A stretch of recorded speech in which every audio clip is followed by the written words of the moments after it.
Hello, everyone. I'm very excited to welcome you to our new podcast episode of today's Top Tech Leaders. The goal of the podcast is to share insights and knowledge of top CPOs and product leaders on their leadership and what they've learned throughout their journey. We'll cover management tips and tricks, organizational structures, tools, and best practices on how to successfully lead your product team. Our goal is to bring valuable insights to CTOs and CPOs of all seniorities.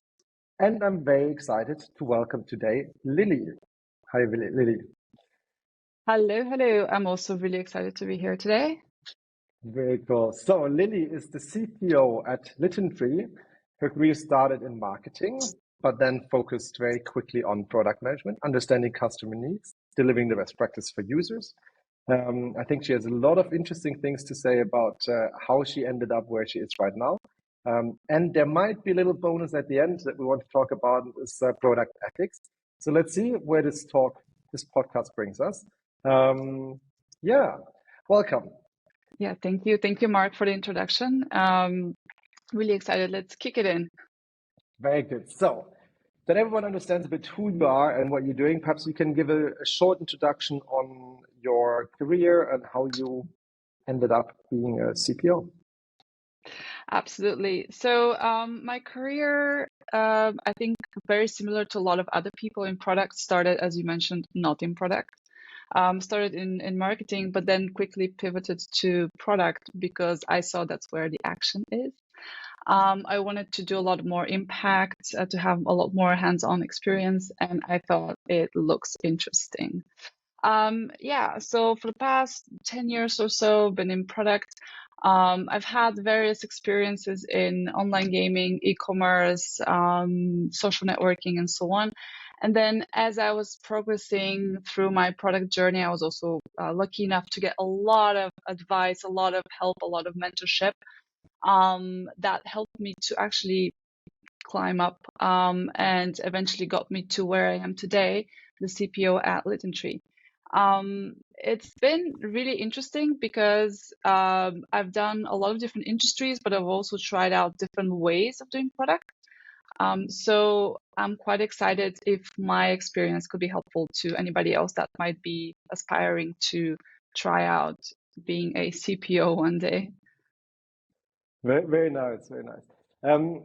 Perhaps before we go a bit deeper into that, do you have 3 words that would describe for you, or it doesn't have to be 3, it can be 1 or can be 5, that describe a bit your career and what you've experienced throughout the last, 13 years? I would say constant change, a lot of excitement, and relationships. Nice. Okay, Yeah. I think you're already building a picture with the relationship. So very nice. You started in marketing, then transitioned to product management. Do you have a feeling that this was helpful to have the marketing background, to have this understanding? I think it was helpful, especially because as a brand new product person, I think there's a lot of doubting yourself at the beginning.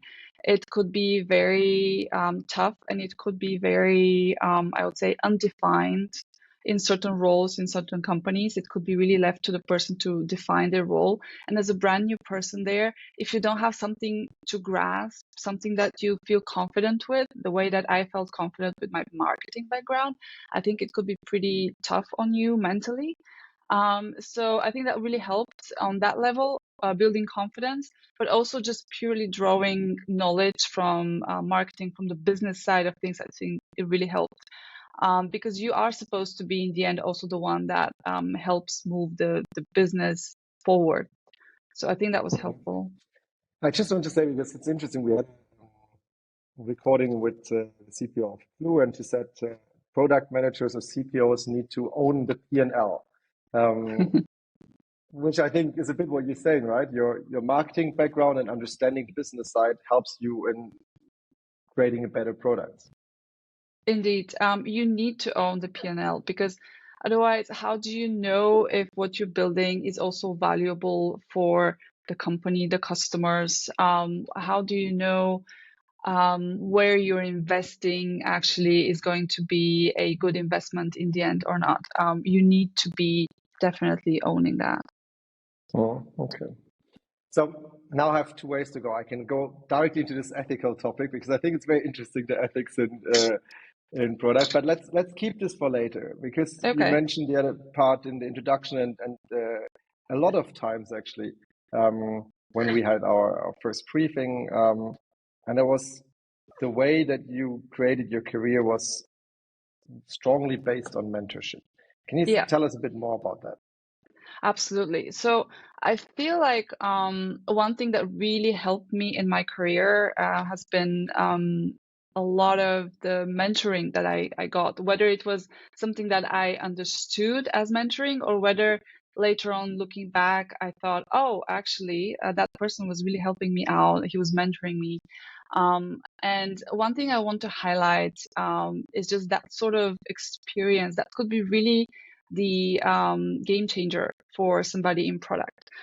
It's a difficult career in the sense that there's not a lot of understanding outside of product, what product is. And so it really is down to the person to define how they want to be seen, what they want to, project to the outside world. And I think that really helps if you want to build up your career.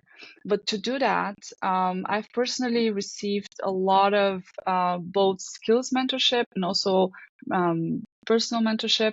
For example, at my time at Auto Scout, I got really lucky because we had a lot of consultants who were hired to help the product team level up their game. And I was actually quite junior at the time, I would say. So I was really looking to have any sort of person just really be there for me. And those consultants, they were really helpful in that sense because it was really true that you could just ask them to come join in a session or like show them things every day in, day out. And they would help you with best practices, suggestions, and so on. So at the time, I didn't really see it so clearly, but looking back now, that was actually a mentorship on the job. So helpful, so helpful. And I just want to highlight that because a lot of people think that mentorship is something that you schedule on your calendar, that you have to specifically label as such, and that is completely separate maybe from your day-to-day job and so on, which it could be. But I think people should not pass on opportunities to have mentorship on the day-to-day job from colleagues as well, and maybe in a form of something that is not necessarily labeled as such, because that could be very, very good for building up those skills and advancing in your career. So if it's not labeled as such, is it something that you can actually seek out for actively? Or does it make sense if you have the feeling that you don't get enough mentorship to change jobs? Or I think if you think about it, you don't necessarily have to seek out mentorship, but I think what you should do actively is seek feedback a lot, and that could turn out into a mentorship relationship going forward, right? If you're open to feedback, if you are actively seeking feedback from a variety of sources, the variety of people that you work with that have seen you in different aspects of your job, then what you're doing is basically you're signaling, hey, I'm open to advance myself, I'm open to develop myself further. And then people are willing to sort of step in and help you with that sort of advice, guidance, and so on. And later indeed, it could turn out to be your mentors down the line. very cool, very interesting. I need to ask one thing, and it's because we had yesterday a podcast recording with a fantastic CTO of Kipu, and she told a bit the struggles that she had as a CTO, being a female leader and becoming a female leader. And I hear that and we spoke one thing that was also parenthood, and I hear that there's a baby in the background. That means your Yeah. mother. Congrats for that. Thank you. Do you have the feeling this helped you? This gave you another level of leadership skill in your role as CPO, being a parent? I think being a parent definitely changes a lot the people And it's an experience on its own. It definitely gives you a lot of skills. Negotiation skills is something that you gain very quickly. Prioritization as well. But in reality, you more or less have that from your job as a product person. I think it helps to be a parent because it really sort of sharpens your focus even more on what's important, and what you can bring to the table, and where you're most needed in that sense. So you know, okay, I don't have the time anymore for those little things, because I'm needed across the board on here, here, and here. And so the prioritization looks then very different. So I think Yeah. it sort of sharpens your product skills, if I say it that way. So it's kind of a baby mentor. So Yeah, it is. so very nice. Is there any way that you work on the mentorship side yourself in your leadership, or the way that you build the organization right now? Yeah. So I've personally, what I do is I try to help people on my team. I try to help out people that reach out to me. I have done in the past also occasional mentorships with other people who've just generally reached out to me. And this is something I also want to highlight. People are happy to help. And I think often, especially younger people, maybe more junior people, are a little bit reluctant to reach out and just say it out loud. Hey, I just need some help. Can you help out?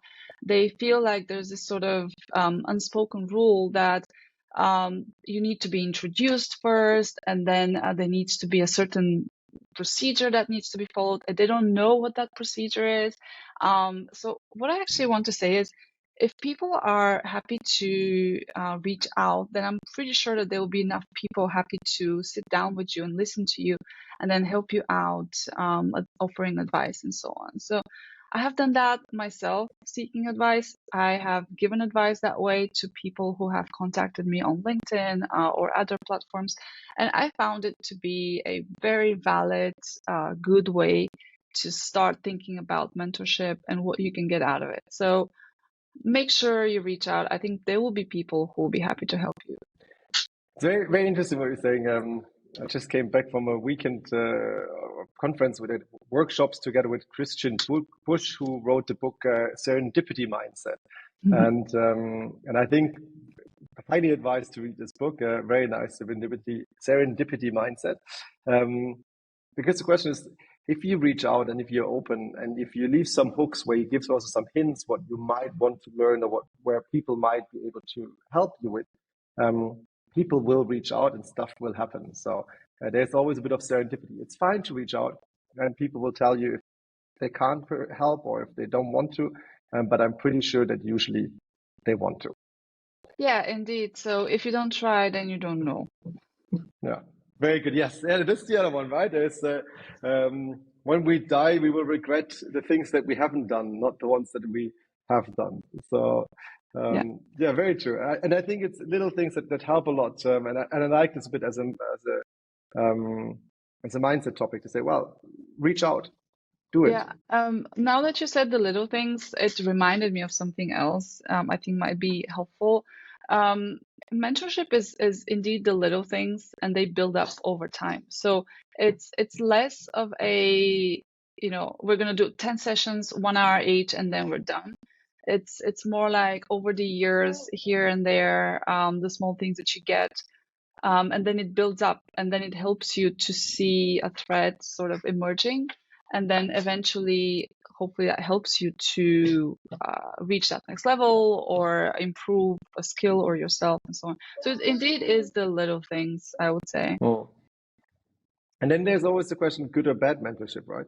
So I Yeah, guess, yeah, especially if you're junior, you're scared that you might get always bad mentorship and you develop completely the wrong direction. Is that something? yeah. It could be possible, of course. Even if people are generally willing to help, it might not be intentional, of course, but it could be something that's not as helpful to you that you receive as advice, or just the experience might not be what you've imagined. And that's what I'm saying. You just keep on going, try out with a different person, try out a different question maybe you should ask, or as you go on with your day, with your career, and you meet up different people, then you broaden your exposure to different sort of mentorship styles or even advices and so on. So I think in that way you sort of manage that risk if you want. Very nice. I have to highlight something very small that you mentioned in the side sentence, where you said about potentially bad mentorship. It's certainly not intentional. So I Yeah. like your mindset of always assuming positive intent. Really nice, and yeah, I think this is exactly the balance to say whatever. I think if there will be generally positive intent, and then you can cherry pick afterwards as well and understand. Yeah, exactly. Cherry picking is your own responsibility once you receive all sorts of input. It truly is as in product. You have to see what makes sense to you, what's something you can act on, what you want to prioritize, and so on. Very good. If you're up for it, still have a bit of time, and I would Yeah. love to hear a bit about Litentry, and I would also still like to hear a bit about this whole ethics in product topic. Yeah, absolutely. Yeah, we can totally do that. Litentry, it's a blockchain-backed identity management solution. And it's something that helps the user to preserve, their identity while still being seen. And it's something that I personally think could be extremely valuable. But from a product perspective, I think it's really interesting because it raises a lot of questions, right? Product in general has always been linked to performance, success, KPIs. There are certain goals that you are trying to achieve with your product, practices. And Mhm. I feel like at some point I was asking myself in my career, who is setting up the KPIs for if the product is ethical or not? If the feature that you just released to increase your revenue is ethical, like who's asking that question? And I've found often that nobody's doing that. In the sprint releases or while you're discussing concepting and so on, often it's the opposite. Even like you get a lot of pressure to deliver revenue, you get a lot of pressure to increase the user base. So who's the advocate for ethics? And I think that should be product, to be honest. Mhm. And I don't know if people really think about it that way. I've seen different aspects of this being raised. So I don't know. It's just something I wanted to highlight because to me, product people, they have the Hello. yeah, hello. They have the absolute need to highlight that themselves. Yeah. Yeah.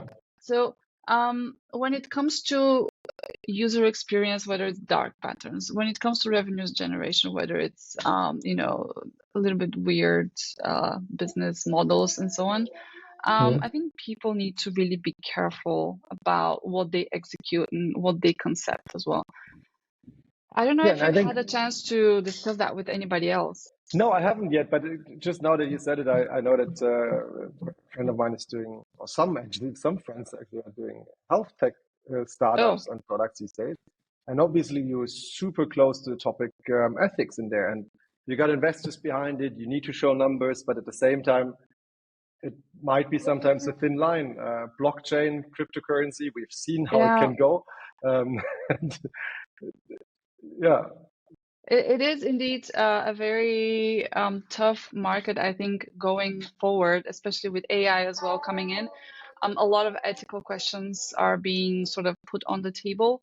And again, I feel like this sort of expectation is not placed on anybody, like who's Mm. actually owning the ethical side of this.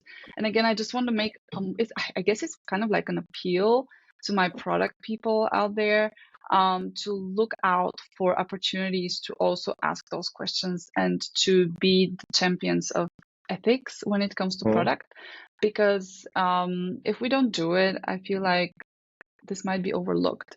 And of course, I'm sure that other people are also asking themselves. But in the end, if you are responsible for the product, for the success, you're also responsible for the outcomes and for what that means for other people and for the ethical practices. So Mm. it's our responsibility. Very nice, very nice. Is there a specific way how you do it, or you just make sure that there's a mindset of this? So is there anything that you have certain questions or regular check-ins or? I think one thing that definitely is very important is mindset. I think culture as well helps, but I feel like there should be more of a structure around it, and I think that should be included in already in the discovery phase. When you discover a certain problem, I think it should be almost like a check there. Okay, we want to solve that problem? What does it mean to solve that problem ethically, but also in a successful way for the company? Does that clash? Is there a way that maybe we can make sure that both of them are satisfied, or is that something that we should even be concerned ourselves, or are we not maybe potentially stepping over a line there if we try to address that problem? Understood. Super nice. I would already say it's a wrap. Yeah. Is there anything from your side that you would say upcoming tech leaders, product managers should need to know, some kind of other advice or books or resources or the like that you would recommend? Um, I think people have it in themselves, everything they need. The only thing I would recommend is just be open to input, feedback, and always keep, asking the right question. So I think that would be a good start already. Very good. Thank you so much. If you want to reach out to Lilly, I'm sure you can do that I just wanted to say on Instagram. No, on LinkedIn, obviously. Yeah, on So LinkedIn. on Lilly Dobreva. Yeah, So you'll definitely find her there. If you have any questions, obviously also give us feedback. It has been a great pleasure talking to you. Super same here. interesting insights. Really like it. I really like both topics as well. I think they make just so much sense. Yeah, thank Um, you for having me as well. It was a pleasure, and I hope it was been helpful. Yeah, I'm sure. Yes, regarding helpfulness, so please give us feedback, subscribe to our channel, leave us obviously 5 stars so that we get ranked up on our podcast. And for that, until next time, keep coding, keep leading. Thank you.